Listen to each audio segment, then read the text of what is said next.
तो एक बार फिर से स्वागत है सभी का द्रोणाचार्य क्लासेस के यूट्यूब चैनल पर।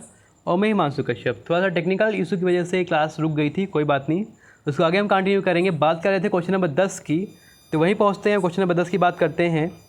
बाकी क्वेश्चन हमारे हो गए थे। हम बात कर रहे थे अभिप्रेरणा और अधिगम के बारे में, निम्नलिखित में से कौन सा कथन सही है। तो बेटा ध्यान देना, यहाँ पर पहला जो ऑप्शन था हमारा यही सही होगा कि जो अधिगम होता है केवल तभी प्रभावी होता है जब शिक्षार्थी में भीतरी प्रेरणा का अर्थ होता है आंतरिक प्रेरणा। तो जब बच्चे के अंदर आंतरिक प्रेरणा होती है और सीखने की इच्छा शक्ति होती है, तभी बच्चा क्या कर सकता है, चीज़ों को सीख सकता है। तो पहला वाला विकल्प यहाँ पर सही होगा। दूसरे में कहा गया है अधिगम केवल तभी प्रभावी होता है जब शिक्षार्थी को बाहरी रूप से प्रेरित किया जाए। तो भाई बाहरी प्रेरणा को हमें नहीं देना है बच्चों को, हमें आंतरिक रूप से प्रेरित करना है, तो दूसरा विकल्प नहीं होगा। और तीसरा दिया गया है कि अधिगम में प्रेरणा की कोई भूमिका नहीं होती, तो ये गलत हो गया है, काफ़ी भूमिका होती है भाई, है ना जी। और अंतिम हमारा जो विकल्प होगा, अधिगम केवल तभी प्रभावी होता है जब शिक्षार्थी बाहरी पुरस्कारों का उपयोग करते हैं। तो भाई बाहरी पुरस्कार की बात भी नहीं करें, क्योंकि ये भी एक प्रकार की बाहरी प्रेरणा है। तो देखा जाए बेटा यहाँ पर 10वें का जो पहला विकल्प होगा हमारा, वही क्या होगा, सही होगा। आगे बढ़ते बात करते हैं क्वेश्चन नंबर 11 की, देखते हैं 11 क्या कह रहा है। तो क्वेश्चन नंबर 11 कह रहा है अभिप्रेरणा चक्र के संदर्भ में निम्नलिखित में से कौन सा सही क्रम है। बेटा सभी लोग विकल्प को पढ़िएगा, फिर ऑप्शन दीजिएगा। पहला कह रहा है उत्तेजना, प्रबल प्रेरणा, आवश्यकता, उपलब्धि और लक्ष्य उन्मुखी व्यवहार और उत्तेजना में कमी। दूसरा है प्रबल प्रेरणा, आवश्यकता, उत्तेजना, लक्ष्य उन्मुखी और व्यवहार, उपलब्धि और उत्तेजना में कमी। अंतिम हमारा है, तीसरा हमारा है आवश्यकता, लक्ष्य उन्मुखी व्यवहार, प्रबल प्रेरणा और उत्तेजना, उपलब्धि और उत्तेजना में कमी।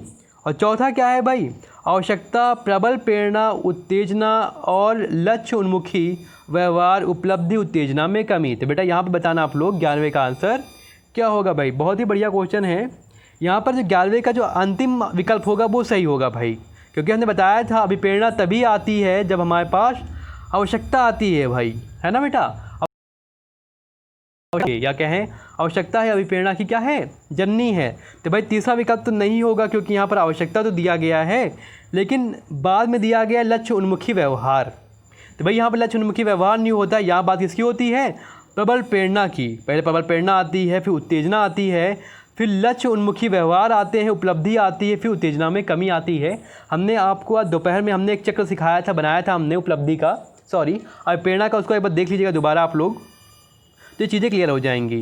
भाई पहले क्या होता है, अभिप्रेरणा चक्र होता है भाई। अभिप्रेरणा चक्र में पहले आवश्यकता होती है, क्या होती है भाई, पहले आवश्यकता होती है। दूसरे नंबर पर अंतर्नोद यानी कि ड्राइव यानी कि प्रबल प्रेरणा होती है। और तीसरे नंबर पर उत्तेजना होती है। चौथे नंबर पर लक्ष्य निर्दिष्ट व्यवहार होता है, उपलब्धि होती है। फिर अंतिम में क्या होता है, उत्तेजना की कमी होती है। बाद में फिर आवश्यकता की फिर से हमें प्राप्ति होती है। तो देखा जाए भाई यहाँ पर पहले आवश्यकता होता है, लास्ट में क्या होता है, उत्तेजना की कमी। तो भाई यहाँ पर देखा जाए भाई यहाँ पर हमारा चौथा विकल्प ही क्या होगा, सही होगा। तो आगे बढ़ते हैं, बात करते हैं हम क्वेश्चन नंबर 12 की।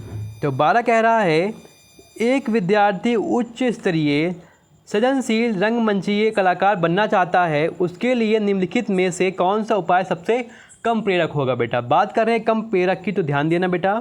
पहला क्या है, राज्य स्तरीय प्रतियोगिता को जीतने का प्रयास करना ताकि छात्रवृत्ति पाई जा सकी। छात्रवृत्ति की बात हो रही भाई पहला।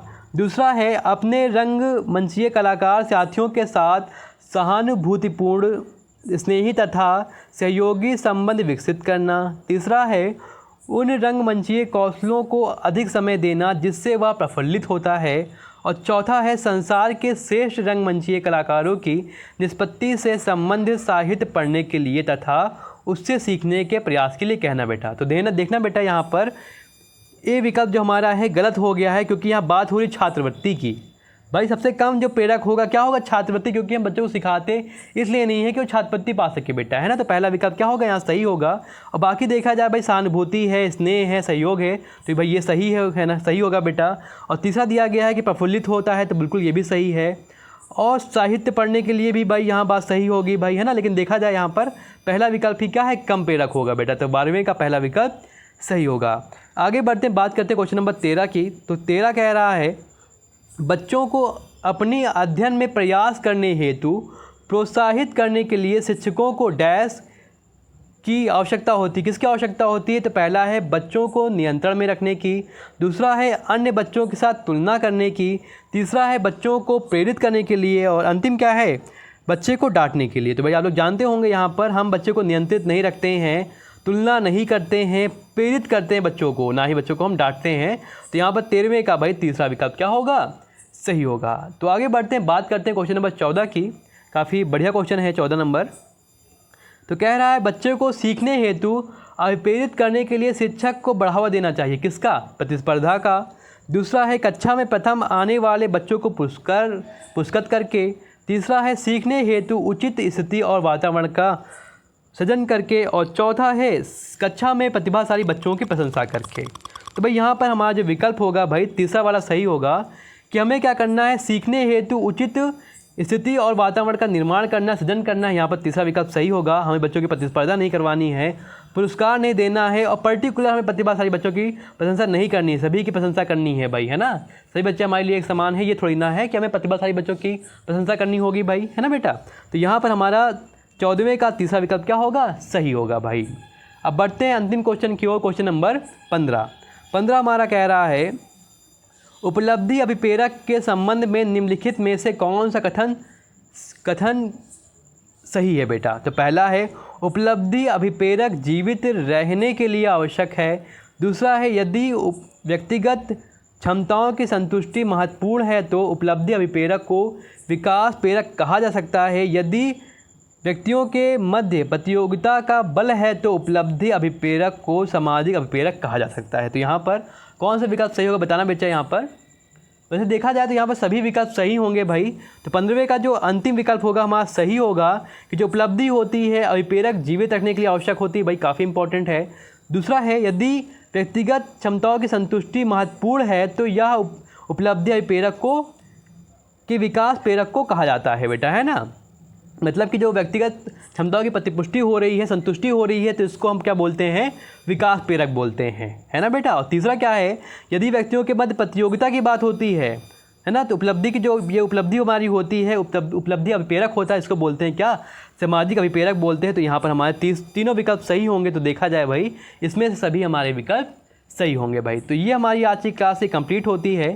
सही बच्चे लोग कमेंट कीजिएगा कि आप लोगों ने 15 में से कितने अंक आप लोगों ने हासिल किए बेटा, है ना। उसके बाद बताइएगा, सभी लोग कमेंट कीजिएगा। और सबसे इम्पॉर्टेंट बात क्या है, कल 12 बजे आप लोगों की दोपहर में कोई क्लास नहीं है, क्योंकि कल आप लोगों के लिए रात को 8 बजे काफ़ी इंटरेस्टिंग क्लास होगी।